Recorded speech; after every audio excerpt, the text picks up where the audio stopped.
नमस्कार मित्रांनो, मी संकेत कडवे पुन्हा एकदा नवीन ब्लॉगमध्ये स्वागत होतं. आज विषय कसा आहे बघा, आता तुम्हाला बॅकग्राऊंडमध्ये आवाज येत असेल पावसाचा. तर तो काल रात्री खूप पाऊस पडला. त्या पाऊस कधी पडते तो माहिती आहे तुम्हाला. मे महिन्यात पडते, जुलै महिन्यात सोडून द्या. मे महिन्यात पडते पाऊस बघा.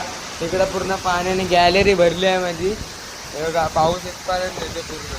आणि इकडं फक्त व्ह्यू बघा काय आहे बघा, पूर्ण सगळीकडं पावसाने धुकाच घेतलाय. रोड पण पूर्ण पाण्याने भरलाय असं वाटते. आणि इथे जाऊच नाही शकत, एवढं पाणी वगैरे गेलेलं मध्ये. सगळा साफ करायला लागणार आहे. इकडचं तर विचारूच नका, पाण्याने पूर्ण धुमाकूलच घातला. हे बघा झाडा बिडांवर आणि पाणी वगैरे किती प्रेशरने पडते हे बघा. आवडल्यास तिथे लाईक करा. मे महिन्याची पाऊस कसा वाटला कमेंट करा. आता खेकड्यांचे व्हिडिओ 100% येणार. पाऊस अजून पडला तर खेकड्यांचे व्हिडिओ. तर बाय.